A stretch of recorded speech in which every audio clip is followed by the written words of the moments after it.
Welcome to a presentation on neoclassical physics. Neophysics has the most accurate theories of physics.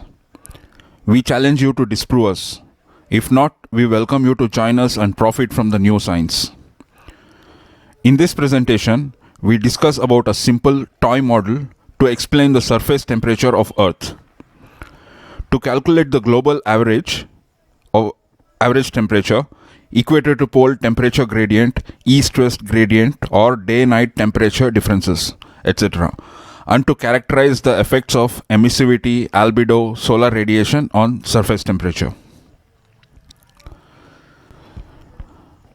Earth's surface absorbs only about 45% of the total solar radiation reaching the top of the atmosphere.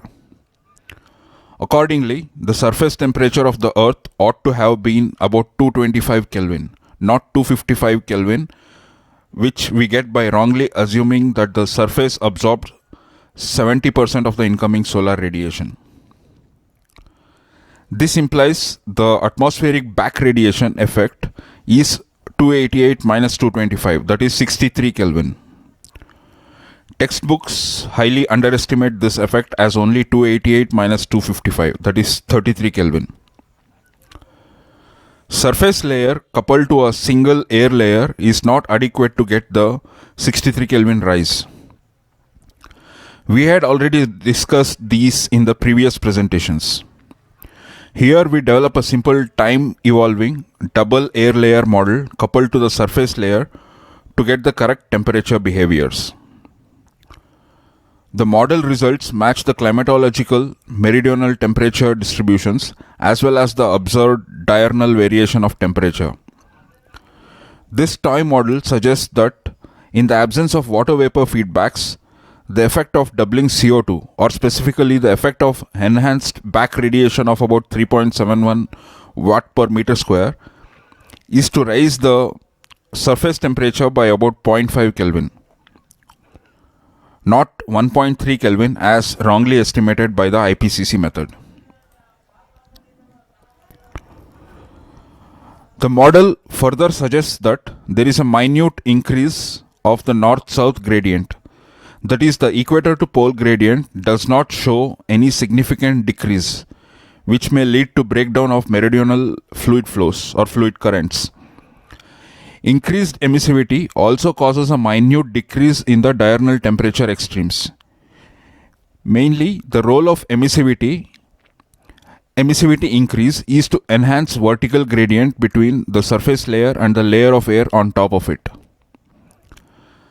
Let us now focus on the textbook or IPCC greenhouse calculation with a single air layer coupled with the surface layer using the steady state radiative equilibrium equation. So this figure shows the IPCC or the textbook greenhouse calculation.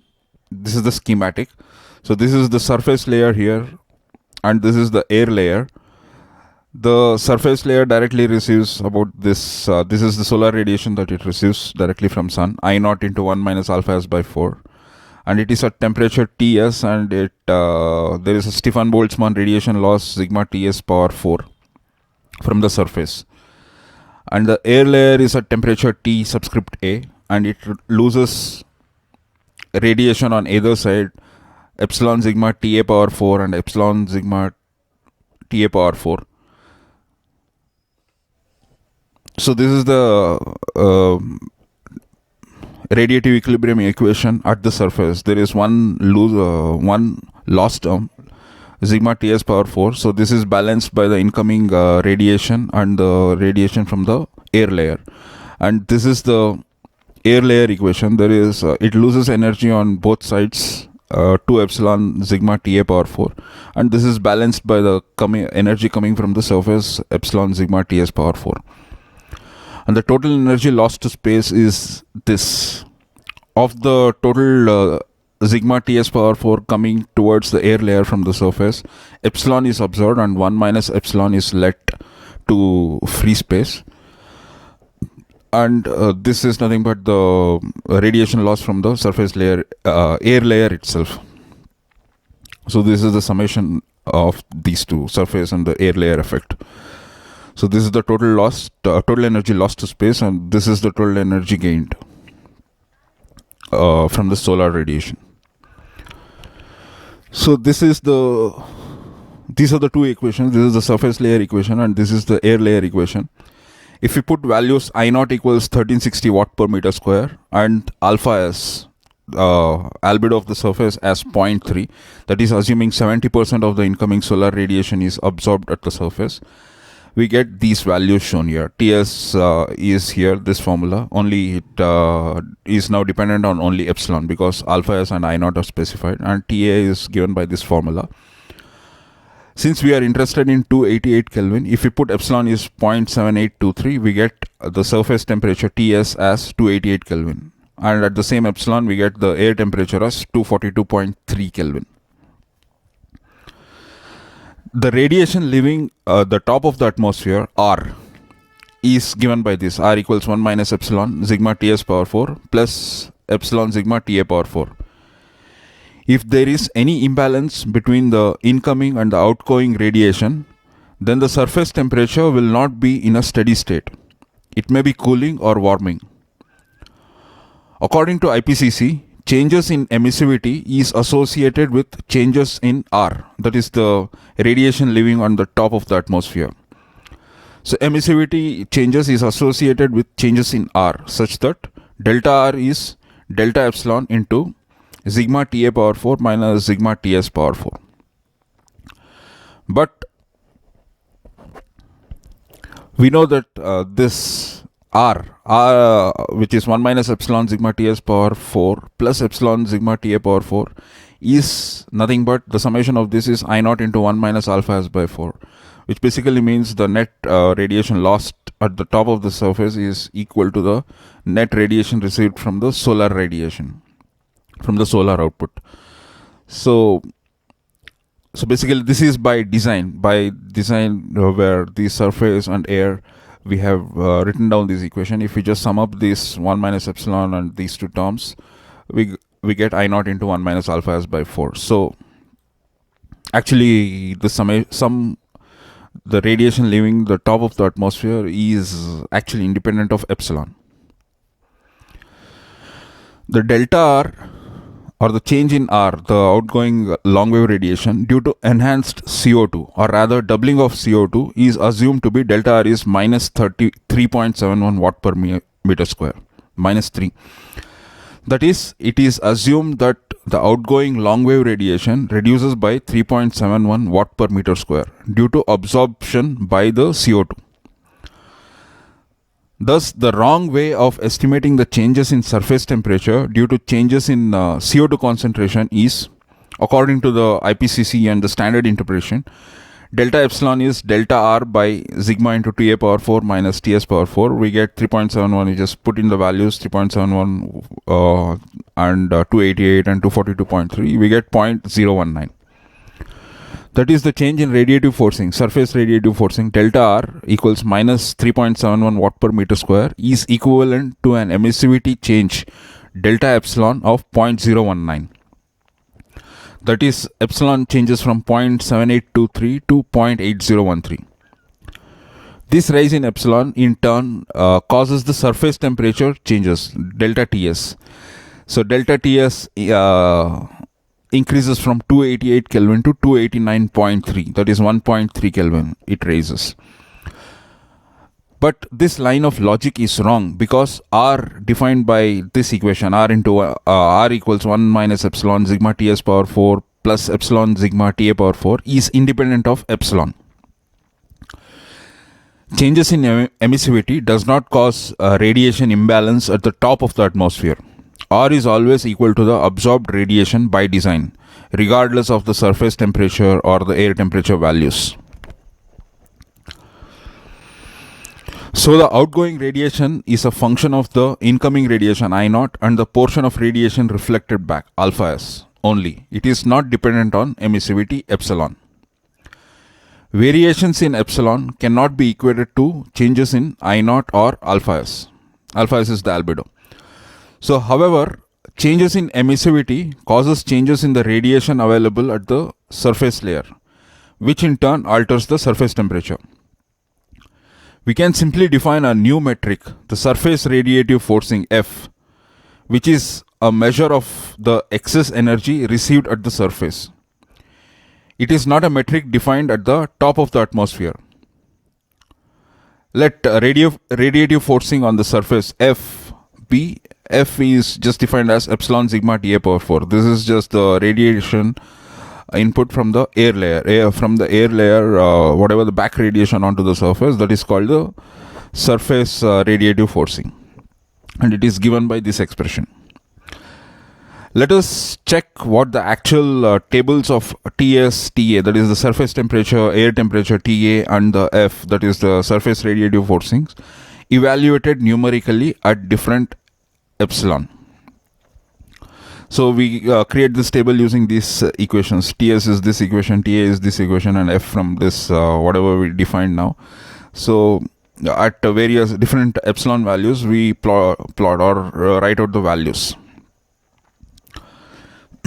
So this is the textbook or IPCC single layer greenhouse model. We should note that at epsilon equals 0.78, the surface minimum, the surface minus air temperature difference, or the gradient, vertical gradient between surface and air, is 288 minus 242.3, that is 45.7 Kelvin. And at epsilon equals 1, the gradient is 302.7 minus 254.5, that is 48.2 Kelvin. That is, there is a rise in vertical gradient of 2.5 Kelvin with the emissivity change. This is a key feature of such models. That is, with increasing emissivity, not only the surface temperature increases, but also the vertical temperature gradient is enhanced. This enhanced gradient must then lead to enhanced sensible and latent heat flux from the surface layer.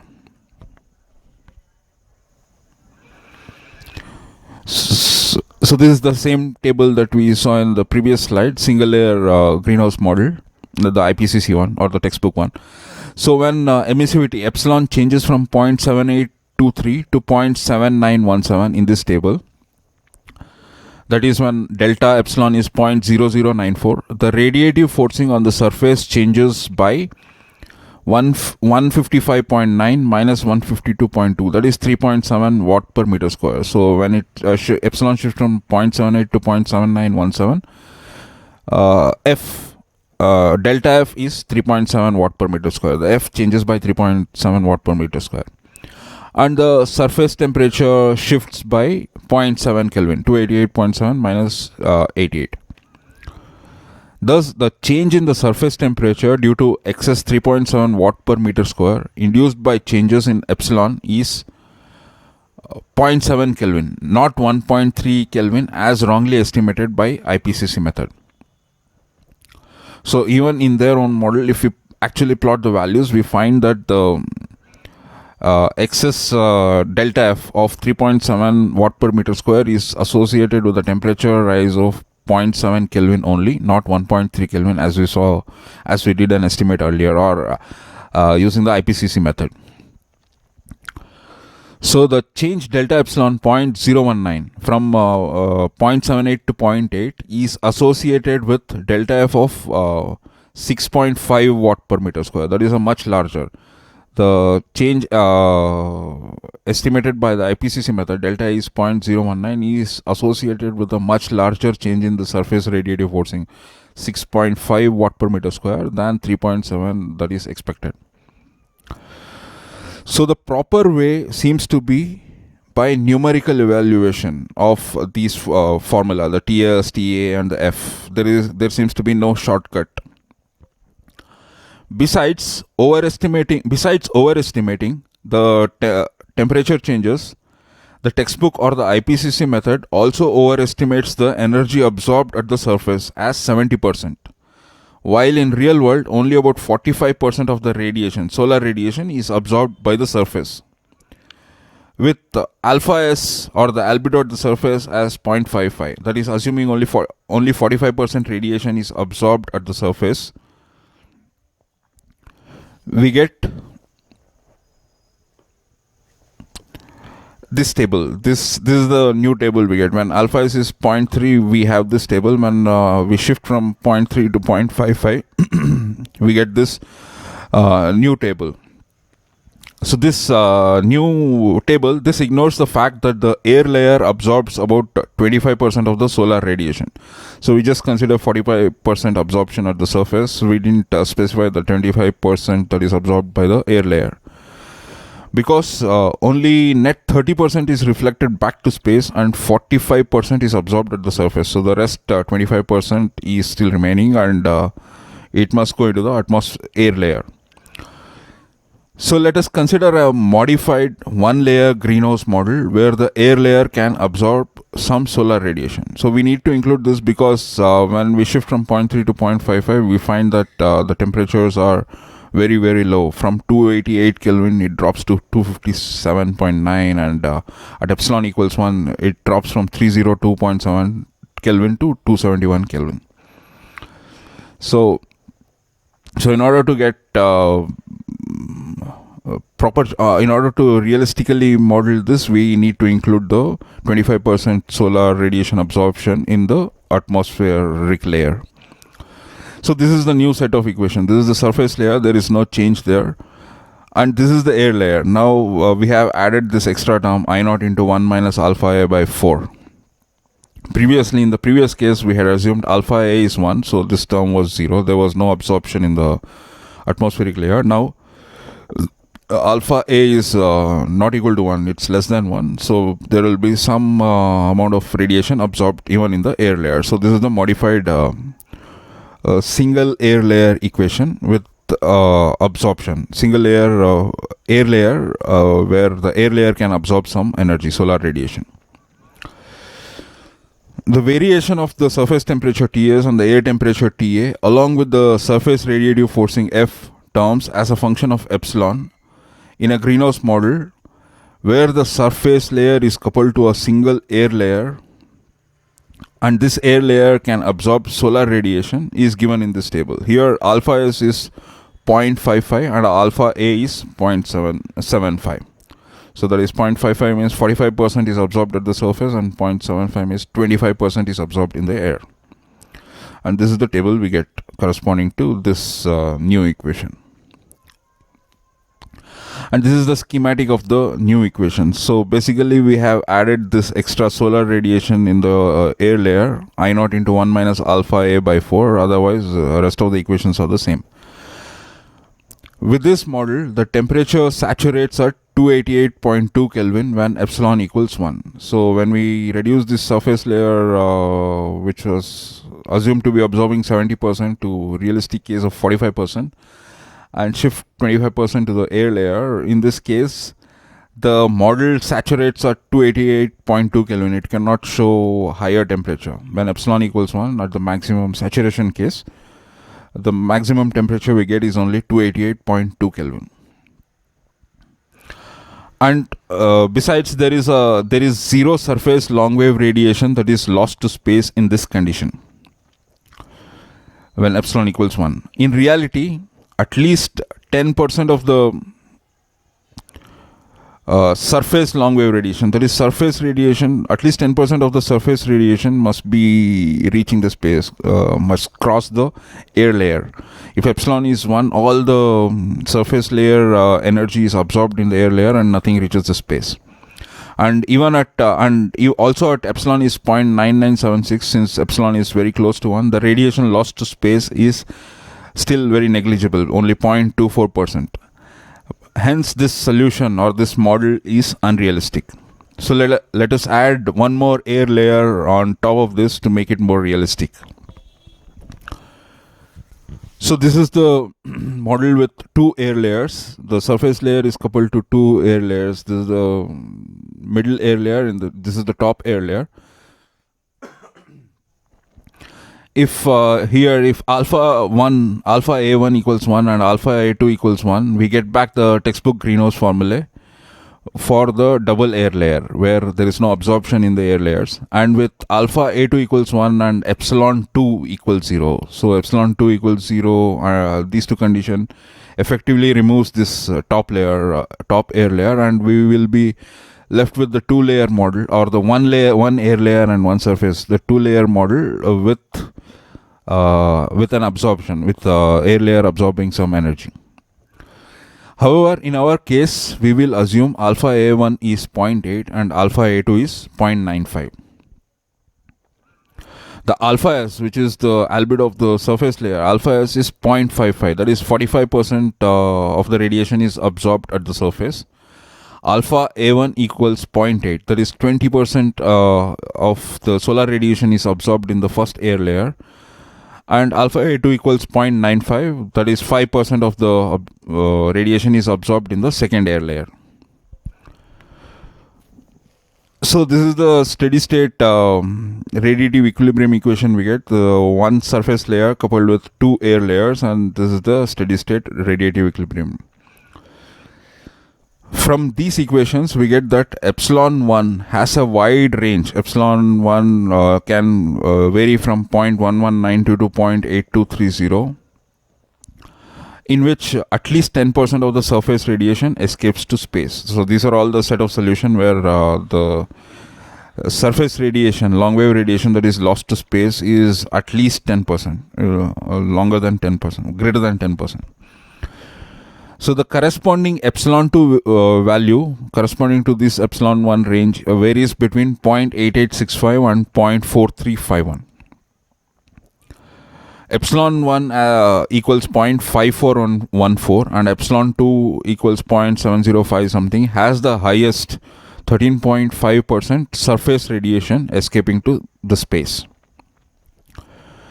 In this situation, the radiative forcing on the surface layer due to the first and the second air layers are given by F1. F1 is the radiative forcing on the surface due to the first atmospheric layer or the air layer, and F2 is the radiative forcing on the surface layer due to the second air layer. So using these equations, we can create this table under by keeping epsilon 2 equals 0.5 as constant, and we can vary epsilon.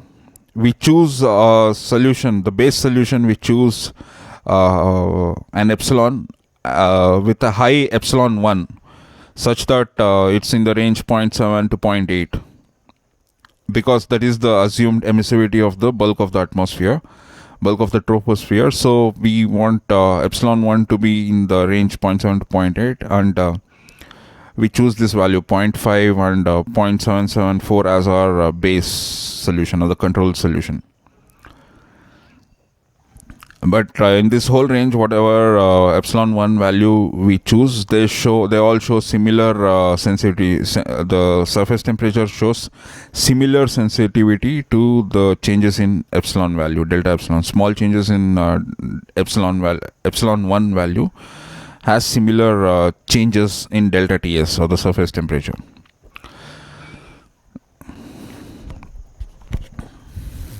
So this is the same table that we saw in the previous three-layer model, or that is one surface layer and two air layer coupled model, radiative equilibrium, steady state radiative equilibrium. So we can note with increasing emissivity, F1, that is the surface radiative forcing due to the first air layer, increases. And also F2, the surface radiative forcing due to the second air layer decreases. That is, they behave in opposite sense. F1 increases and F2 decreases with increasing emissivity.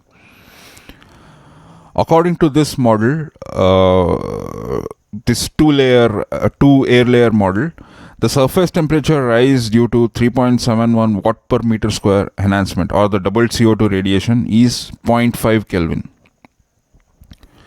That is, if we ignore the effects of water vapor cloud and other feedbacks. So we can see here when epsilon 1 changes from 0.774 to 0.784, del F1, that is the change in F1 is 3.3 watt per meter square. And when epsilon 1 changes from 0.774 to 0.789, del F1, change in the surface radiative forcing due to the first air layer is 5 watt per meter square.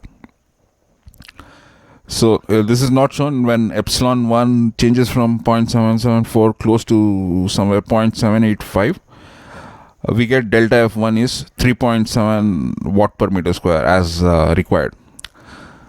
So corresponding to this 3.7 watt per meter square, the temperature change, the surface temperature change is only of the order of 0.5 Kelvin. It's just 0.5 Kelvin. Technically, this delta F1, or the change in radiative forcing, surface radiative forcing due to the first air layer, is the proper metric which captures the surface radiative forcing associated with the CO2 related emissivity changes. This is the actual back radiation term. Logically, the steady state equations discussed so far are like the limiting case of equations where we assume the angular velocity of the rotating celestial object is infinite because we smear out the radiation and temperature along the day and night side. And the meridional heat conductivity is infinite. That is the limit. That is the limit in which the steady state radiative equilibrium equation is working. That is, it implicitly assumes that the meridional heat conductivity is infinite because we smear out the radiation and the temperature between the equator and poles. So we smear out from day-night side, which implies that the celestial object has an infinite angular velocity, and we smear out the equator to pole variations, and this implies that there is an infinite heat conductivity between the equator and poles. So that is a limiting case, the steady state case. Let us now estimate the surface temperature Ts and the delta F, the surface radiative forcing changes, using a proper finite element method with time evolution. So we'll use a simple local heat balance equation at each latitude and longitude without any heat conduction between the material elements. So each of this grid is one material unit. We do a energy balance, just the vertical energy balance, the radiation received and the radiation lost at each of these material elements. The elements are not connected to its neighbors through any heat conduction or diffusion.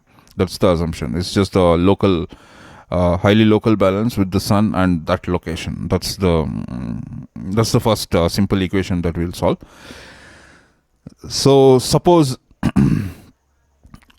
IS and I1 and I2, I subscript 2, are be the solar energy absorbed at each location. At different latitude, longitude, at different time units. These IS, I1, I2 give the amount of solar energy absorbed by the surface layer and the two air layers. So this is during the heating phase, that is when the time is between 0 and x by 2, where x is the period of the oscillation. For example, in case of Earth, this is x is 24 hours. So during the heating phase, these are the equations that we see. We see sinusoidal variation, temperature, time-dependent sinusoidal variation, and one latitude-dependent sinusoidal variation. So this is how the solar radiation varies at each place at the three different layers, the surface layer and the two air layers. And during the cooling phase, when the sun is on the other side, and this is on the dark side, there is no external radiation from the sun being received. So the incident radiation is all zero in all these three cases.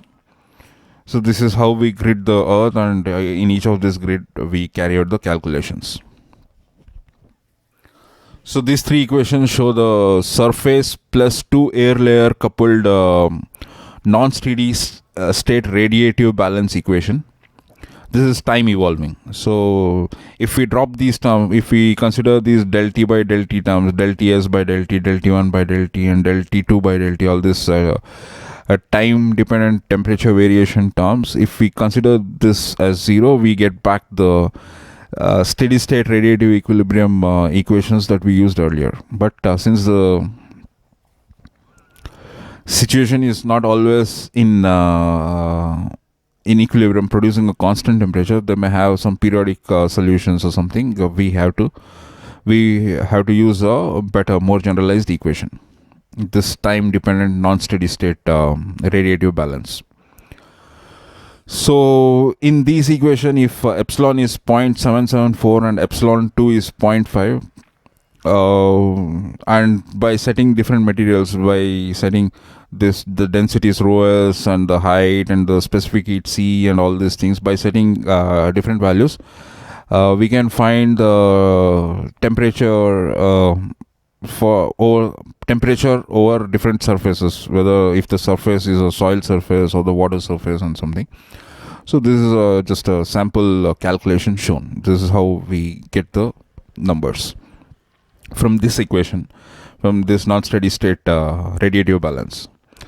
So these are just the local vertical radiation balance effects. We need to include the zonal and meridional conductivity, heat conductivity or heat diffusion effects, because redistributing heat causes the average global temperature to rise. So to this term which does not have the conductivity terms, we'll have to add the meridional conductivity terms and the zonal conductivity terms. These things have been described in detail in the PDF associated with this presentation. You can check that out on neophysics.com.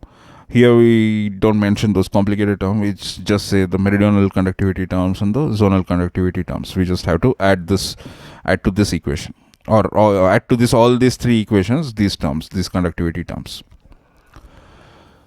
So the different values of the different layers is specified here. If the surface layer is a soil layer, then we take the density as 1600 kg per meter cube. The height of the soil layer as 0.1 meter. This is like the boundary layer. This is the length scale, or the scale height with which the solar radiation is interacting with that material. And this is the specific heat. So like that we specify for both the layers. In the top layer we take the density as 0.4135. This is just nominal, it may be even lesser.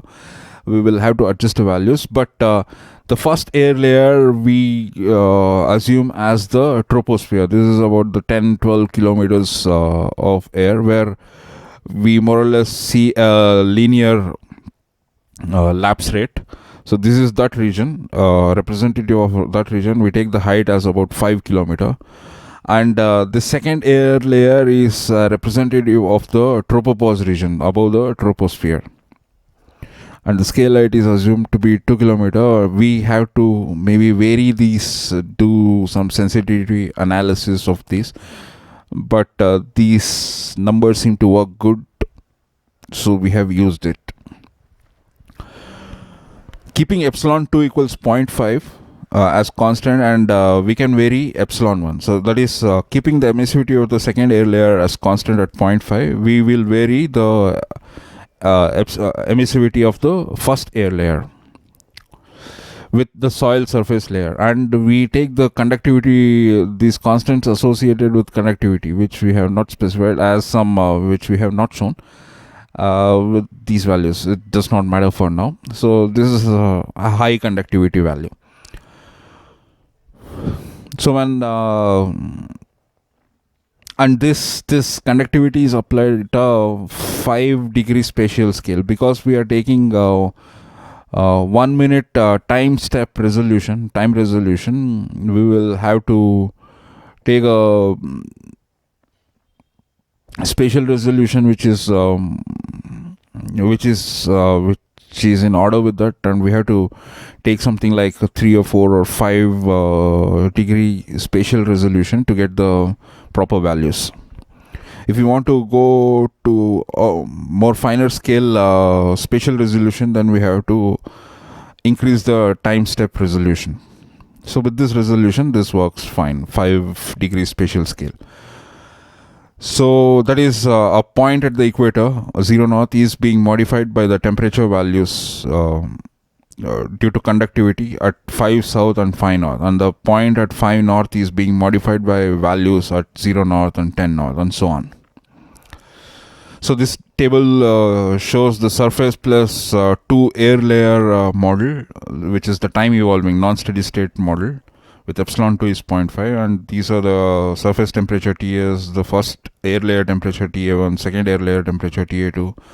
F1 is the surface forcing due to the first air layer, F2 is the surface forcing due to the second air layer, and So this starred value here, the first entry, first row, the starred value is the modeled run or the simulation with the conductivity switched off, and the rest of the values are with meridional conductivity switched on. Switching on the horizontal conductivity has the effect of raising the temperature surface average temperature of all the three layers. In this table, we see a rise of 2.8 Kelvin in the surface and the first layer air temperature, that is the globally averaged temperature, while the second layer air temperature increases by about 2.6 Kelvin when the meridional conductivity is switched on. So compared to the no conductivity, just the local balance case, when the meridional conductivity is switched on, we get a rise of about 2.8 Kelvin at the surface and 2.6 Kelvin on the second air layer. Adding conductivity along the latitudinal direction does not cause too much variation in these average values that we reported here. It may cause the surface average temperature to rise very slightly by less than about 1/10 of a degree. This figure shows the time averaged and zonally averaged temperature as a function of latitude, that is 0 to 90 degrees. This is the latitude. The black line is the soil surface temperature. The red line is the water surface temperature. Light green and cyan are the temperature of the first air layer over coupled with the soil surface layer, and water surface layer respectively. That is, the light green is with the soil surface layer and cyan is with the water surface layer. And blue is the ICOAD's surface air temperature climatology. We can note that the climatological surface air temperature, that is blue line from ICOAD's dataset, is pretty close to the latitudinal variation produced by our model.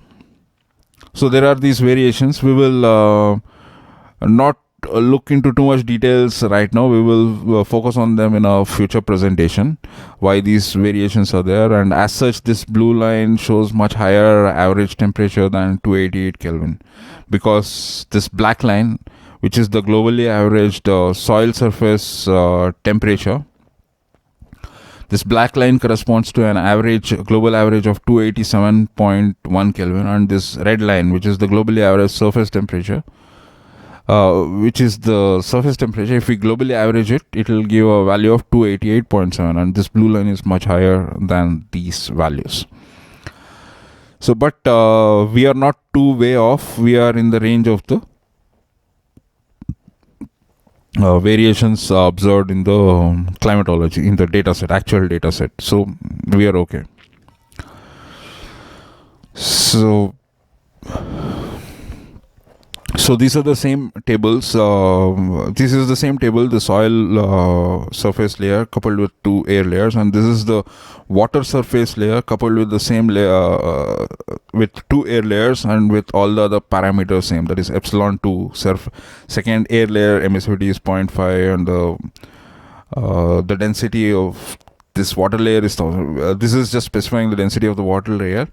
But the other values, the conductivity values and the epsilon 1 values, I naught, everything else is the same. Just the material is different at the surface. This is water and this is soil. Assuming 2/3 of the surface, Earth's surface, is covered with water and 1/3 with soil, with conductivity switched off, that is these star values in the first layer, first row, 0.774 star. With conductivity switched off, we get an average temperature of 285.9 into 2/3 plus 284.3 into 1/3. That is, this weighted average is 285.4 Kelvin. So when there is no conductivity, if Earth surface is composed of both soil and water in this 1/3, 2/3 combination, then we'll get a surface average temperature of 285.4 Kelvin. But with a rather high conductivity, this is without conductivity, but with a rather high meridional conductivity, we get a value of 288.2. That is, we take 288.7 into 2/3 and 287.1 into 2/3, which gives a weighted average of 288.2 Kelvin, which is in the range that we expect of the surface average temperature of the Earth. And this gives this 288, this result is close to the two air layer steady state greenhouse model that we saw earlier. That is, it's consistent with the steady state, the one surface and two air layer coupled greenhouse model, steady state model. So it's close to that. But the time evolving model is obviously more general. It can give time evolving periodic solutions not captured by solving the steady state equations. And the time evolving equation is physically valid in a wider set of situations. Also, we can use our model, the time varying model, to study equator to pole, east west, day night, and vertical temperature differences. In both these tables, the soil and the water, both the vertical gradient terms, that is the Ts minus Ta, that is surface minus the first air layer, and the Ta1 minus Ta2, that is first air layer minus the second air layer, both these gradients tend to increase with the increasing in emissivity. At epsilon equals 0.774, we see in this soil layer table that Ts minus Ta1, that is the vertical gradient between the surface layer and the first air layer, is 20.8 Kelvin. And the gradient between the the two air layers is 31.4 Kelvin. But at epsilon 1 equals 0.794, the surface to air gradient increases to 21.4 Kelvin, and the gradient between the air layers also increases to 31.7 Kelvin. So for a rise of 2% rise in epsilon 1 value, that is when epsilon 1 changes from 0.774 to 0.794, the vertical gradient between surface and the air layer increases by about 0.6 Kelvin, which is quite significant. So replacing the surface layer, replacing the surface soil layer with water raises the surface temperature by 1.6 Kelvin as seen in these tables. Whereas both the air layer temperatures remains unchanged above. So the surface layer temperature changes, but the air layer temperatures above, both the air layers, their temperature remains unchanged when we shift from soil to water. As a consequence, the values of the surface to air gradient raises by 1.6 Kelvin over water. That is, there is a larger vertical gradient over water surface than the soil surface.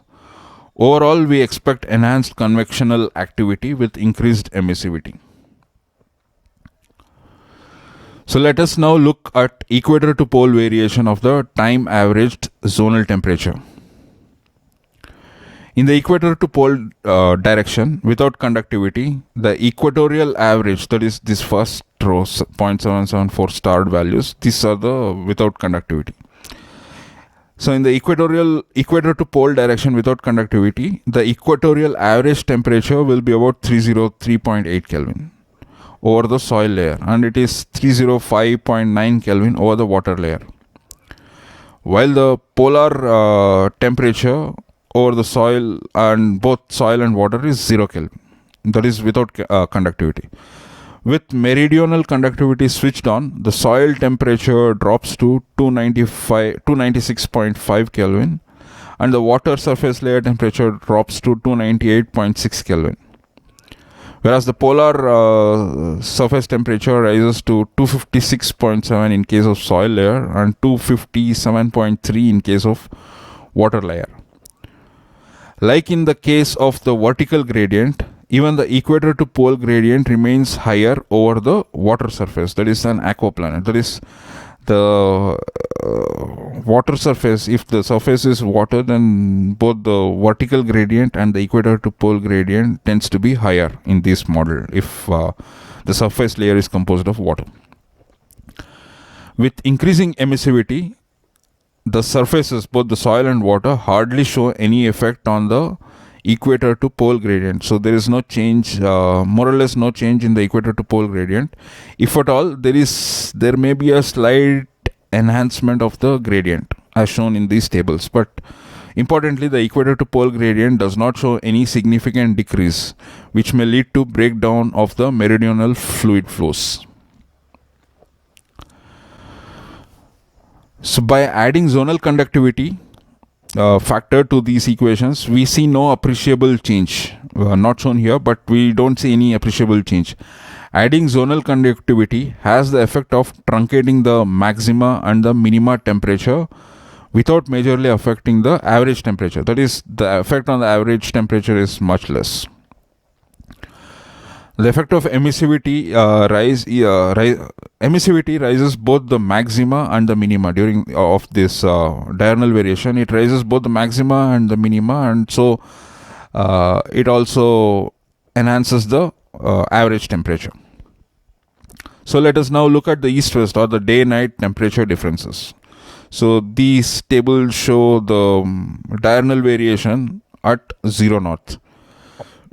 Overall, so this table is with only meridional conductivity, and this table is with both the zonal and meridional conductivity switched on, and the starred value is with the conductivity switched off. Overall, we find a gradual reduction in the temperature extremes with rising emissivity.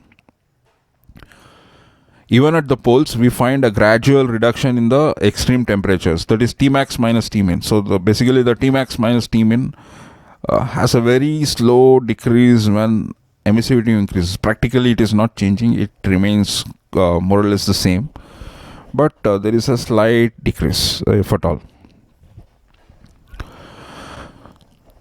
So basically that is, there is a minute reduction in the east-west gradient and a minute increase in the north-south equator to pole gradient. So reduction in the east-west gradient and increase in the north-south, very minute, but more or less it's practically constant. So according to our calculations, the enhanced back radiation of 3.7 watt per meter square from the first air layer is associated with changes of epsilon change from 0.774 to 0.785. Corresponding to this change,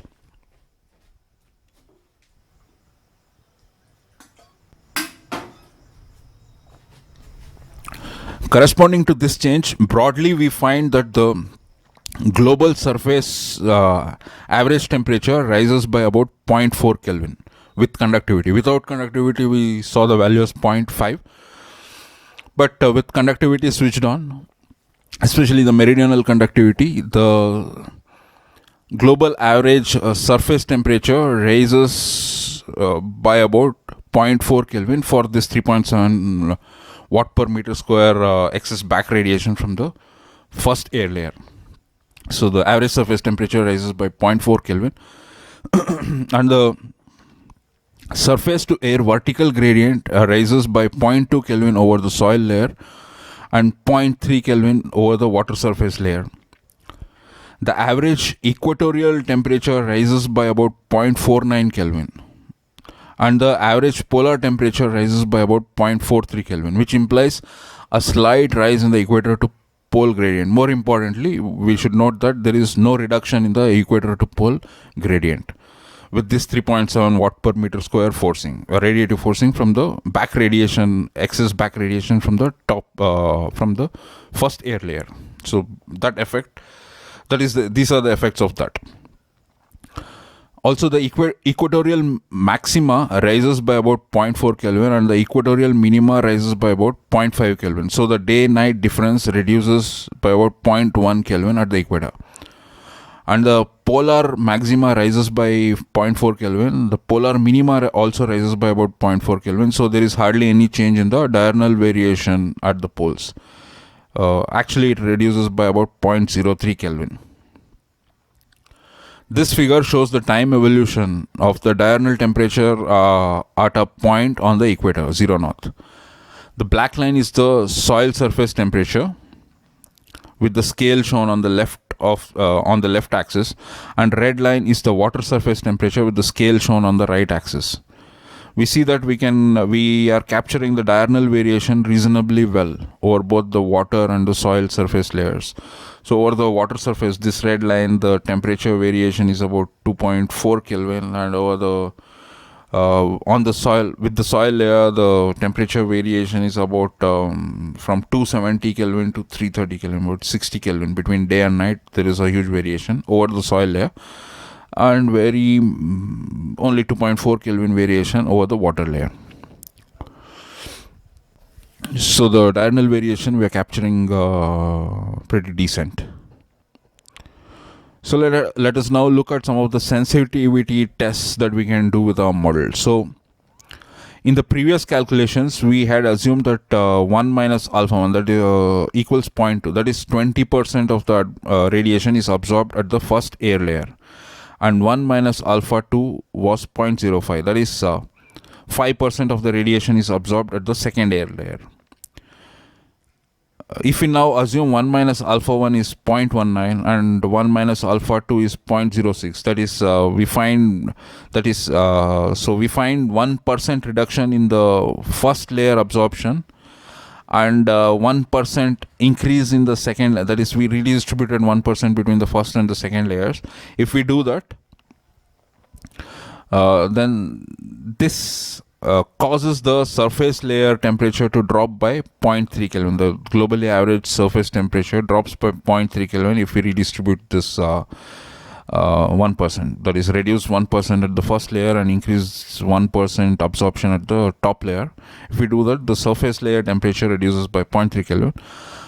The first air layer temperature also drops by 0.6 Kelvin, and the second layer air temperature rises by 0.8 Kelvin. Therefore, inaccurate estimations of the absorption rates may cause significant errors in the global surface temperature estimation. So another test, we see the effect of putting in a new energy source of 3.71 watt per meter square, continuous both day and night. It is the source is putting in 3.71 watt per meter square. So this is a new source. If we include that at the surface layer, it is putting out the energy at the surface layer. So the effect of this is to raise the temperature by 1.3 Kelvin, as seen here in the third row. This is considered equivalent to the CO2 doubling effect by IPCC. But emissivity changes do not produce a new energy. They are not like a new energy source. It just redistributes the long wave energy lost by different layers, keeping the net total constant. That is, the total radiation lost to space is constant. It's only redistributed between different layers. That is the effect of this emissivity change. Further, we see there is no change in the second layer air temperature at all due to varying epsilon 1. So in the previous tables, we saw by varying epsilon 1, the Ta2 values, they are all constant, 234.9 constant, they are not changing. While in this case, where we put a new source of 3.71, in this case there is a large rise in the second layer air temperature. So these two cases cannot be same. So this sensitivity test 3 is the effect of enhancing the solar output by 1%. So this effect is to raise the surface temperature by about 0.7 Kelvin. So even here, both the air layer temperatures rise significantly by about 0.6 Kelvin. So these cannot be the same, because in the case of emissivity changes, the Ta2 values, they remain constant, they don't change. But in this case, when new source is added or when the solar output is enhanced, Ta2 also increases significantly. And this is the fourth sensitivity test, which is the effect of doubling the period of rotation. So if the Earth was rotating instead of one rotation per day, if it was doing one rotation per 2 days, then the surface temperature drops by 1.7 Kelvin. This kind of sensitivity test cannot be done using the steady state equation, because it doesn't have all the terms. Further, we can study the effect of vertical heat conduction, vertical heat conduction as in between the surface and the air layer. We have not included the sensible heat transfer, the latent heat flux factors and other things exchanges. Only we have included the radiation exchange between the surface and the air layers. But if we include in this model, we can include those changes also: conductivity, sensible heat flux, latent heat flux, etc. We can also study the variations in the conductivity factor, and we can also study varying epsilon 2 and keeping epsilon 1 constant, etc. So we can do various sensitivity studies and other estimations using this model. So, putting the key points in this presentation, here we developed a simple time evolving double air layer model coupled to the surface layer to simulate the surface temperature of the Earth. The model results match the climatological meridional temperature distributions as well as the observed diurnal variation of temperature. This time model suggests that in the absence of water vapor feedbacks, the effect of doubling CO2, or specifically the effect of enhanced radiation of about 3.7 watt per meter square, is to raise the surface temperature by about 0.4 Kelvin, not 1.3 Kelvin as wrongly estimated by the IPCC method. The model further suggests that there is a minute increase of the north-south gradient. That is, the equator to pole gradient does not show any significant decrease, which may lead to breakdown of meridional fluid flows.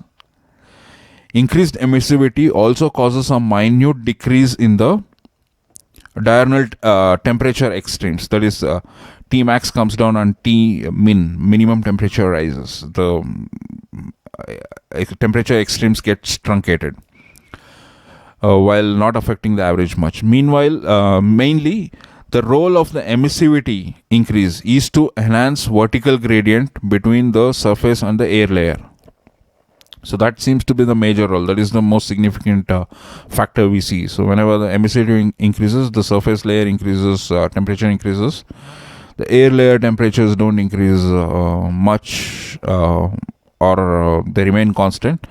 So which implies that the vertical gradient enhances, and this is a major effect of the rise of emissivity. In the future presentations, we would analyze the validity of this number 3.71 watt per meter square and try to estimate the correct changes in back radiation induced by the CO2. Because we found that in this the radiative forcing concept used by IPCC is wrong. There is no change in there is no change in emissivity. That is, the outgoing long wave radiation is independent of epsilon, but in the IPCC method, it is considered to be dependent on epsilon. That is wrong. And since this derivation of 3.71 watt per meter square depends on that wrong concept, we will maybe have to relook at this number also. So we'll do that, and we'll estimate the other variables, other parameters like the albedo and etc. and the conductivity, especially the conductivity factors. In the future presentations, we'll see how to put in the correct values. So we end that here. Thank you for listening. If you want to understand the concept of physics in the clearest way, regardless of the concerns about scoring high marks in exams, please visit neophysics.com. Thank you again.